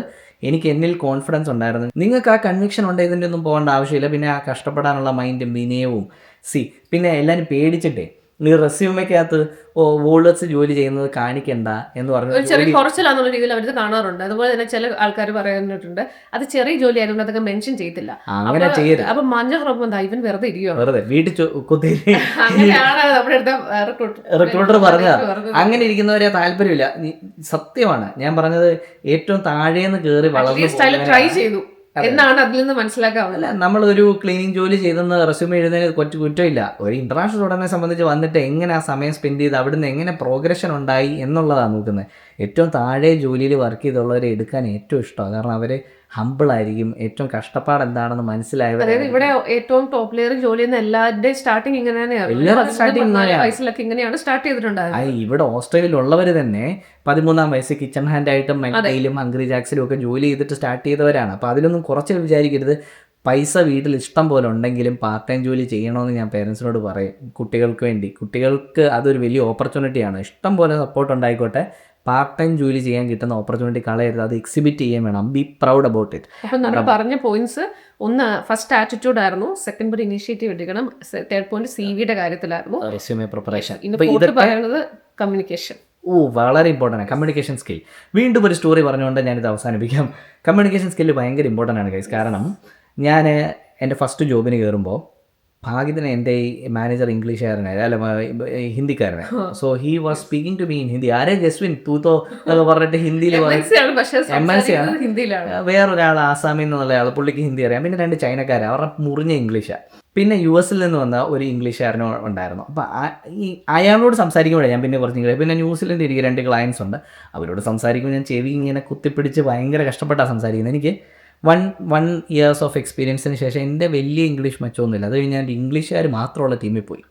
അന്നേരമാണ് ഞാൻ എൻ്റെ കമ്മ്യൂണിക്കേഷൻ സ്കില്ല് മനസ്സിലാക്കുന്നതും. ആ ഒരു പീരീഡിൽ എനിക്ക് ഭയങ്കര പേടിയും അപകർഷതയൊക്കെ ആയിരുന്നു. അന്ന് എന്നോട് മാനേജർ പറഞ്ഞൊരു കാര്യമുണ്ട്, യെസിനെ നീ ഒത്തിരി സ്പീഡിൽ പറയണ്ട, സ്ലോ ആയിട്ട് പറ, ലൗഡായിട്ട് പറ, ഉറക്കെ പറയുക, പതുക്കെ പറയുക, അത്രയും മതി. നമ്മൾ പറയുന്നത് വേറൊരാൾക്ക് മനസ്സിലാവണമെന്നേ ഉള്ളൂ. അല്ലാതെ സുരാജ് വെഞ്ഞാറമ്മൂട് പറയുന്ന പോലെ ആക്സെന്റ് ഇട്ട് സംസാരിക്കേണ്ട ആവശ്യമില്ല, ഫേക്ക് ചെയ്യേണ്ട ആവശ്യമില്ല.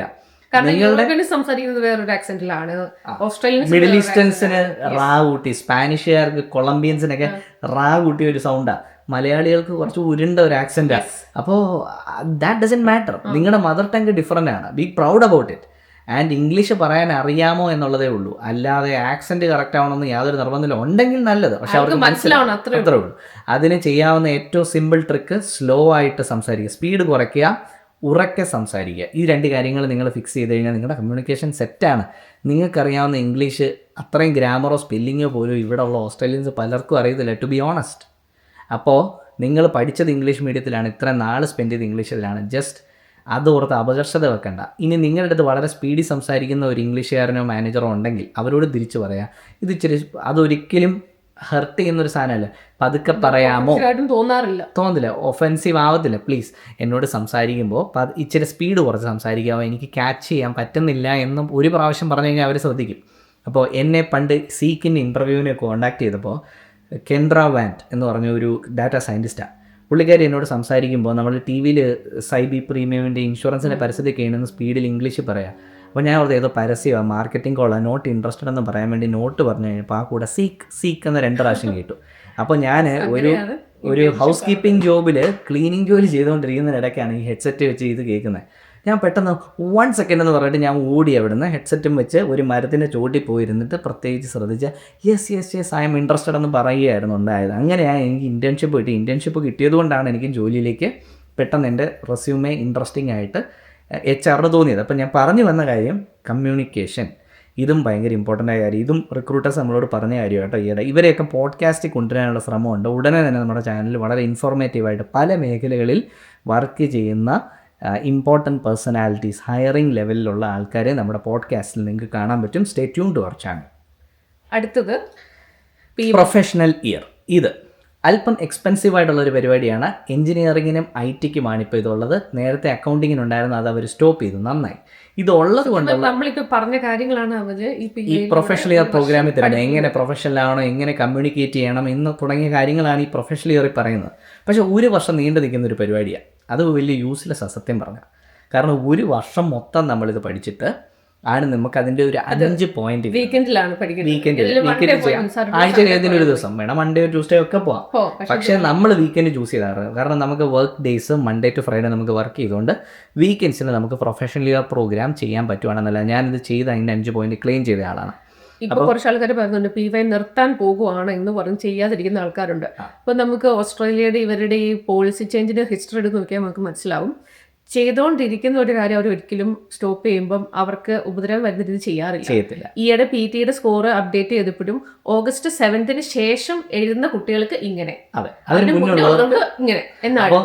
ഏതെങ്കിലും മണ്ടനോ മണ്ടിയോ PY പരീക്ഷ PY വേണ്ട എന്ന് വിചാരിച്ചിരിപ്പുണ്ട്. ഞാൻ ഇങ്ങനെ പറയുന്നത് നിങ്ങൾ ശ്രദ്ധിക്കാൻ വേണ്ടി കേട്ടോ. അപ്പോൾ എൻ്റെ കൂട്ടുകാർ തന്നെ PY പ്രൊഫഷണൽ ഇയർ ചെയ്യടാ എന്ന് പറഞ്ഞിട്ട് ചെയ്യാതെ ഇപ്പൊ പോയി ചെയ്യുന്ന പലരും ഉണ്ട്. അവരോ പിന്നെ ഈ PY ഇല്ലാണ്ടും PR കിട്ടുമെന്ന് പറയുന്ന ആൾക്കാര് ഈ കോവിഡിന്റെ സമയത്ത് കോവിഡ് വിസ ഉള്ളത് കൊണ്ടും കുറെ എക്സ്റ്റൻഷൻ കിട്ടി എങ്ങനെ കഷ്ടപ്പെട്ട് രക്ഷപ്പെടാണ്. പിന്നെ ചില സുഹൃത്തുക്കളുണ്ട് സൈബർ സെക്യൂരിറ്റി ഒക്കെ ആയതുകൊണ്ട് മാത്രം, അല്ലെങ്കിൽ ഏറ്റവും ഡിമാൻഡ് ഉള്ളത് ആയതുകൊണ്ട് മാത്രം അവൻ്റെ ഭാഗ്യം കൊണ്ട് കിട്ടിയവരുമുണ്ട്. പ്രൊഫഷണൽ ഇയർ ചെയ്യാതിരിക്കരുത് സുഹൃത്തുക്കളെ. പ്രൊഫഷണൽ ഇയർ എന്ന് പറഞ്ഞൊരു സംഭവം അവിടെ വെച്ചിട്ടുണ്ടെങ്കിൽ, അത് സർക്കാർ അതിന് പോയിന്റ്സ് അലോക്കേറ്റ് ചെയ്തിട്ടുണ്ടെങ്കിൽ ബുദ്ധിയുള്ളവർ അത് എടുക്കുക. നിങ്ങൾ ഇത്രയും കാശ് കൊടുത്ത് ഇവിടെ വന്ന് പഠിച്ചിട്ട് ഈ സാധനം ചെയ്യാതിരിക്കരുത്. ചെയ്യാത്ത കുറേ മണ്ടന്മാരുണ്ടാവും.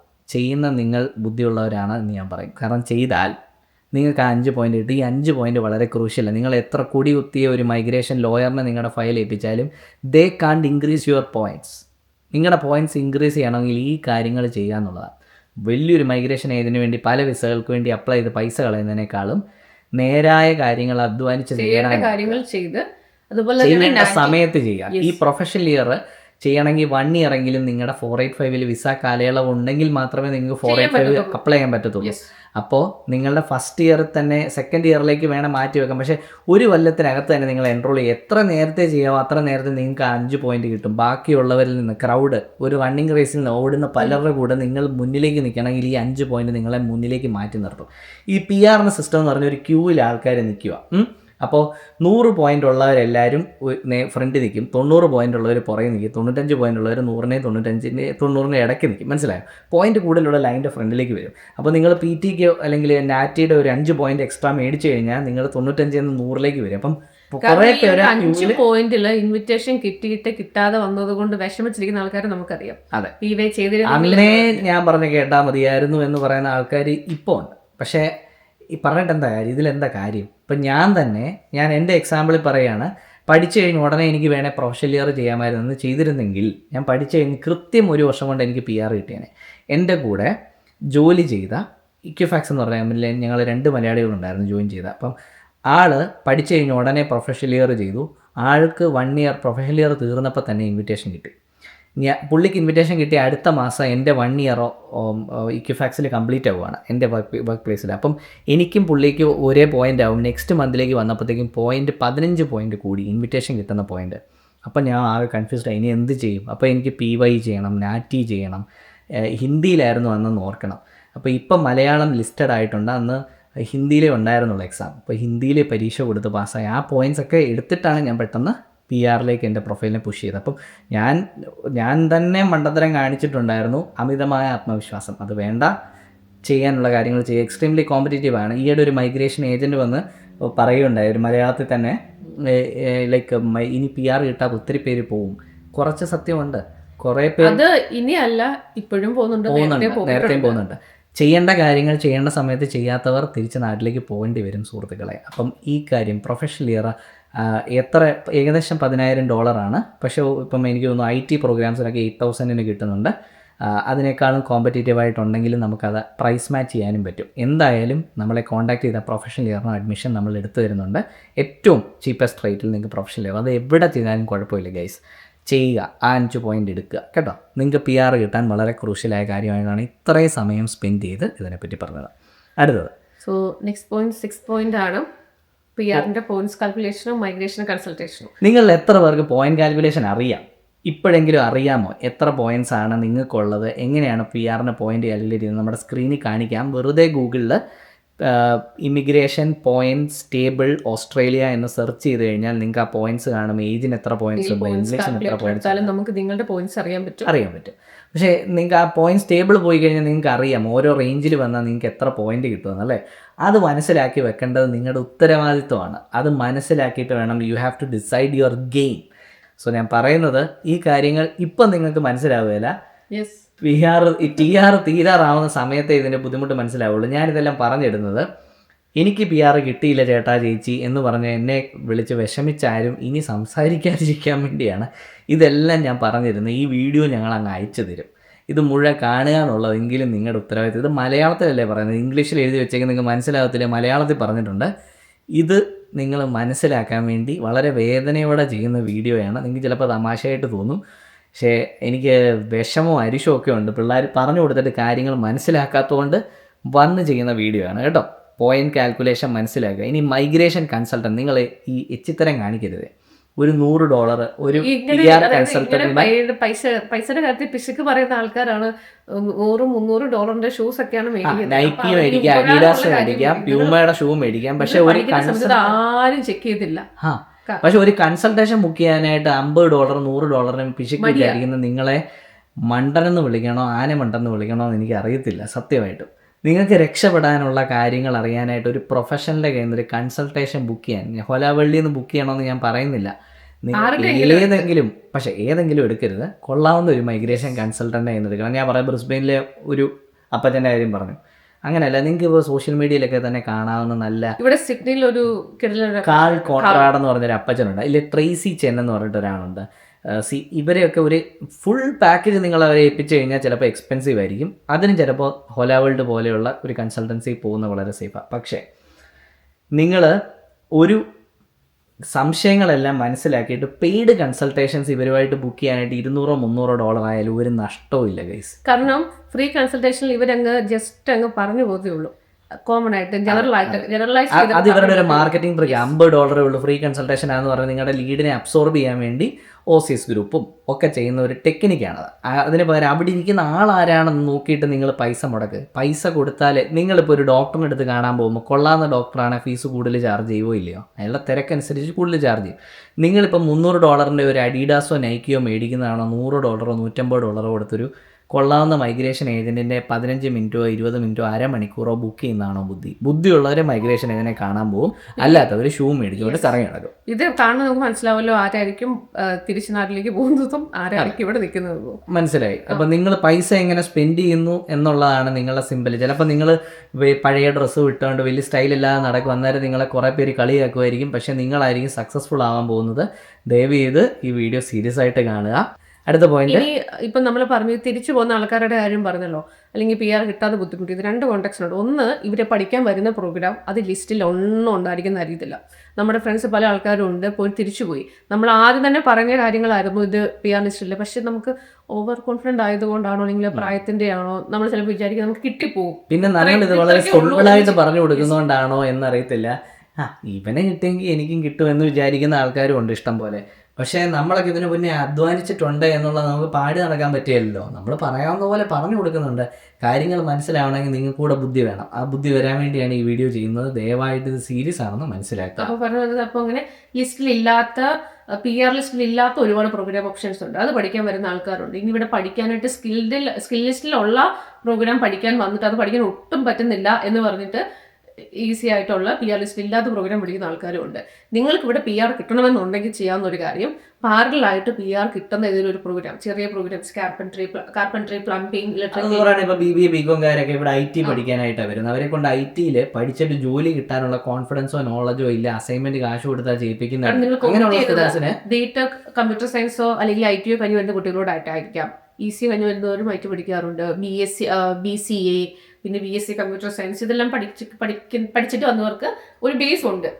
അവരോടാണ് നമ്മൾ ഇതിൽ കോമ്പീറ്റ് ചെയ്യാൻ പോകുന്നത്. ഹയർ ചെയ്യാനിരിക്കുന്ന മാനേജർമാർ മണ്ടന്മാരല്ല. നിങ്ങൾ എടുക്കണമെങ്കിൽ നിങ്ങൾ സ്റ്റാൻഡ് ഔട്ട് ചെയ്യണം, സർട്ടിഫിക്കേഷൻസ് ചെയ്യണം, അസൈൻമെന്റ് ചെയ്തപ്പോൾ നിങ്ങളുടെ സ്കോർ എങ്ങനെയുണ്ട്, ഇതൊക്കെ നോക്കിയിട്ടല്ലേ അവർ എടുക്കുള്ളൂ. അല്ലെ അവരെന്തിനാ വെറുതെ നിങ്ങളെ ഹയർ ചെയ്യണം? അല്ലേ? അപ്പൊ നിങ്ങൾക്ക് തന്നെ ഒരു ഐഡിയ കാണും നിങ്ങൾ എങ്ങനെയാണ് പഠിച്ചിട്ടുള്ളതെന്നും നിങ്ങൾക്ക് ഒരു ജോലി കിട്ടാൻ ചാൻസ് ഉണ്ടോ ഇല്ലയോ എന്നുള്ളൊരു കാര്യം. അപ്പൊ അതിനനുസരിച്ച് ഒരു ആവറേജ്, ഒരു ബിലോ ആവറേജ് ആണെന്ന് നിങ്ങൾക്ക് തോന്നുവാണെന്നുണ്ടെങ്കിൽ പാരലായിട്ട് പഠിക്കുന്ന സമയത്ത് തന്നെ 6 മാസത്തിന് ശേഷം തന്നെ നിങ്ങൾക്ക് carpentry, wall and tiling, cookery, cabinet making, automotive, community service, disability, early childhood education, ഇങ്ങനത്തെ പല പ്രോഗ്രാംസ് ചെയ്യാൻ പറ്റും. 1 ഇയർ പ്രോഗ്രാം ചെക്ക് ചെയ്ത് കഴിഞ്ഞതിന് ശേഷം പഠിക്കാവുള്ളൂ. കാരണം എല്ലാ പ്രോഗ്രാമും നമുക്ക് സ്റ്റുഡൻറ് വിസിൽ നിന്നുകൊണ്ട് പഠിക്കാൻ പറ്റുന്ന പ്രോഗ്രാംസിന് റെസ്ട്രിക്ഷൻ ഉണ്ട്. അതുപോലെ തന്നെ ചില സ്റ്റേറ്റിൽ, ഇപ്പോൾ വെസ്റ്റേൺ ഓസ്ട്രേലിയ, അത് ജെന്യൂൻ ന്യൂസ് ആണോ എന്ന് എനിക്കറിയില്ല, വെസ്റ്റേൺ ഓസ്ട്രേലിയ ഇതുപോലെ സ്റ്റുഡൻറ് വിസിൽ നിന്നുകൊണ്ട് വേറൊരു പ്രോഗ്രാം പഠിക്കുന്ന കുട്ടികൾക്ക് അത് പോയിന്റ്സിലേക്ക് കാൽക്കുലേറ്റ് ചെയ്യാൻ പറ്റില്ല. അതിന്റെ സ്കിപ്പ് വെച്ച് അപ്ലൈ ചെയ്താൽ കിട്ടത്തില്ല. ബാക്കിയുള്ള സ്റ്റേറ്റുകളിൽ അത് വന്നിട്ടില്ല എന്ന് പറഞ്ഞു. പക്ഷെ അത് ജെന്യൂൻ ആയിട്ട് ഞാൻ ഇന്നും പോസ്റ്റ് ചെയ്തിട്ടുണ്ട്, ഇൻസ്റ്റാഗ്രാം പോസ്റ്റ്. ചിലപ്പോൾ അങ്ങനത്തെ നിയമങ്ങൾ വന്നേക്കാം. പക്ഷെ കറന്റ് ഇത് വാലിഡായിട്ട് വർക്ക് ചെയ്യുന്ന ഒരു പ്രോസസ്സാണ്. ബുദ്ധിയുള്ളവർ ഇങ്ങനെ ചെയ്യാറുണ്ട്. അപ്പം നിങ്ങൾ നിങ്ങളുടെ പ്രൊഫൈൽ അനലൈസ് ചെയ്യുക. അതിനായിട്ട് ഒരു മൈഗ്രേഷൻ കൺസൾട്ടേഷന് വേണ്ടി കാശ് പോകുന്ന ഓർത്ത് വിഷമിക്കരുത്. Knowledge is power, knowledge is everything. നിങ്ങൾ പുറമേ കാണുന്ന ഫ്ലാഷി ആയിട്ടുള്ള ക്ലോത്ത്സോ ഷൂസോ ഒന്നിനും അല്ല പ്രാധാന്യം കൊടുക്കേണ്ടത്. നിങ്ങളുടെ ഭാവി നിർണ്ണയിക്കുന്ന PR നോക്കുന്നവരാണെങ്കിൽ ഈ കാര്യങ്ങളെപ്പറ്റി ഫോക്കസ്ഡ് ആയിരിക്കും. അപ്പോൾ പഠിച്ചു കഴിഞ്ഞാൽ നിങ്ങൾ ചിന്തിക്കേണ്ട പ്രധാനപ്പെട്ട 7 പോയിൻറ്റ്സ് ആണ് നമ്മൾ പറഞ്ഞത്. റീസെൻ്റായിട്ട് നിങ്ങളുടെ സ്കില്ലിൽ പോയിരിക്കുന്ന ഇൻവിറ്റേഷൻ പോയിൻറ്റ്സ് എത്രയാണെന്നും കൂടി അറിഞ്ഞിരിക്കുന്നതാണ്. അങ്ങനെയാണ് നമുക്ക് ട്രെൻഡുകൾ മനസ്സിലാക്കാൻ പറ്റുന്നത്. പിന്നെ ഒരാൾക്ക് തന്നെ മൾട്ടി സ്കിൽഡ് ആവാൻ പറ്റും. ഇന്ന് എന്നെ വിളിച്ച ഒരു സിവിൽ എഞ്ചിനീയറാണ്. സിവിൽ എഞ്ചിനീയർ ഡ്രാഫ്റ്റ്സ് പേഴ്സൺ ആവാനും പറ്റും. ഡ്രാഫ്റ്റ്സ് പേഴ്സൻ്റെ എക്സ്പീരിയൻസ് ഉണ്ടെങ്കിൽ. ഇനി ഒരു ഡേറ്റ അനലിറ്റിക്സ് പഠിക്കുന്ന ആൾക്ക് അനലിസ്റ്റ് പ്രോഗ്രാമറായിട്ട് വെക്കാമോ, സോഫ്റ്റ്വെയർ എഞ്ചിനീയറായിട്ട് വെക്കാമോ, ഇതൊക്കെ പറ്റും. നിങ്ങളുടെ മാനേജർ ഒപ്പിട്ട് തന്നാൽ സ്റ്റാറ്റിസ്റ്റീഷ്യനായിട്ട് വരെ വേണം വെക്കാം. അപ്പം ഇങ്ങനെ മൾട്ടി സ്കിൽഡ് ആവുന്നതിൽ തെറ്റില്ല. ഒരാൾക്ക് തന്നെ സോഫ്റ്റ്വെയർ എഞ്ചിനീയറും ആവാം, സോഫ്റ്റ്വെയർ ടെസ്റ്ററും ആവാം, കുമ്പിടി ആവാൻ പറ്റും. ഞാൻ തന്നെ മൾട്ടി സ്കിൽഡ് ആണെന്ന് പറഞ്ഞാൽ നിങ്ങൾ വിശ്വസിക്കുമോ? ഞാനൊരു ഇലക്ട്രോണിക്സ് എഞ്ചിനീയറാണ്, ഞാനൊരു അനലിസ്റ്റ് പ്രോഗ്രാമറാണ്, ഞാനൊരു സ്റ്റാറ്റിസ്റ്റീഷ്യനാണ്. ഞാൻ 3 രീതിയിൽ എൻ്റെ സ്കിൽ അസസ്മെൻറ്റ് ചെയ്തു. കാരണം ഇതിലെയാണ് ഇൻവിറ്റേഷൻ പെട്ടെന്ന് കിട്ടുന്നതെന്ന് പറയാൻ പറ്റത്തില്ല. അപ്പം ഞാൻ എൻ്റെ സാധ്യതകൾ എപ്പോഴും റിസർച്ച് ചെയ്യുകയും പഠിക്കുകയും ചെയ്തു. ഞാൻ എക്സ്പെക്റ്റ് ചെയ്യുന്നതും നമ്മുടെ ഹൊലാവേൾഡ് സ്റ്റുഡൻസും നിന്നെ ശ്രമിക്കുന്നവരും ഞങ്ങളെ ശ്രമിക്കുന്നവരും ബുദ്ധിപരമായ കാര്യങ്ങൾ ഡീൽ ചെയ്യുമെന്നുള്ളതാണ്. ഈ ബുദ്ധി അപ്ലൈ ചെയ്യാനുള്ളത് അങ്ങനെയുള്ളവർക്ക് എവിടെ പോയാലും രക്ഷപ്പെടാൻ പറ്റത്തുള്ളൂ. ഇത് ഓസ്ട്രേലിയ എന്ന് മാത്രമല്ല, ന്യൂസിലൻഡിലോ അയർലൻഡിലോ കാനഡയിലോ US-ലോ ഇന്ത്യയിൽ പോലും രക്ഷപ്പെടുന്നവർ അങ്ങനെ തന്നെയാണ് ചെയ്യുന്നത്. അപ്പം നിങ്ങൾക്കത് ചിന്തിക്കാൻ പറ്റുന്നില്ലെങ്കിൽ എക്സ്പേർട്സ് പറയുന്നത് കേൾക്കാൻ ശ്രമിക്കുക. ഞങ്ങളെ വിശ്വാസമുണ്ടെങ്കിൽ ഞങ്ങളെ കോൺടാക്ട് ചെയ്യാം. ഹൊല വേൾഡിൻ്റെ ഇന്ത്യൻ നമ്പർ ഫ്ലാഷ് ചെയ്യുന്നുണ്ട്, ഓസ്ട്രേലിയൻ നമ്പറും ഫ്ലാഷ് ചെയ്യുന്നുണ്ട്. 1-800-80 HOLA എന്ന് പറഞ്ഞ ഞങ്ങളുടെ പുതിയ നമ്പറും ഓൺ ഷോ സ്റ്റുഡൻസിന് വേണ്ടി ആക്ടിവേറ്റ് ചെയ്തിട്ടുണ്ട്. അപ്പോൾ അതൊക്കെ നിങ്ങൾക്ക് സ്ക്രീനിൽ കാണാം. ഹൊലയ്ക്ക് നിങ്ങളുടെ ഡയൽ പാഡിൽ ഇക്വലൻ്റ് ആയിട്ടുള്ള നമ്പേഴ്സ് ഏതാണെന്ന് ഓർത്താൽ മതി. അപ്പം ഞങ്ങളെ കോൺടാക്ട് ചെയ്യാൻ എളുപ്പമല്ലേ? 1-800-80 HOLA. ഇത് ഓൺ ഷോർ നിൽക്കുന്ന കുട്ടികൾക്ക് വേണ്ടിയാണ്. നാട്ടിൽ നിന്നാണെങ്കിൽ നിങ്ങൾക്ക് ഇന്ത്യൻ നമ്പറിൽ കോൺടാക്ട് ചെയ്യാം and get our services and get things moving. എനിക്ക് തോന്നുന്നു നമ്മളെല്ലാ പോയിൻറ്റ്സും കവർ ചെയ്തു. എന്തെങ്കിലും സംശയങ്ങളുണ്ടെങ്കിൽ ഞങ്ങളെ കോൺടാക്ട് ചെയ്യാൻ ഒരു മടിയും വേണ്ട. ഞങ്ങൾ ജസ്വിൻ ആൻഡ് ജിസ് ചേച്ചി, ജസ്വിൻ ചേട്ടനും ജിസ് ചേച്ചി നിങ്ങളെ ഹെൽപ്പ് ചെയ്യാനുണ്ട്. That's all for today's video. See you again.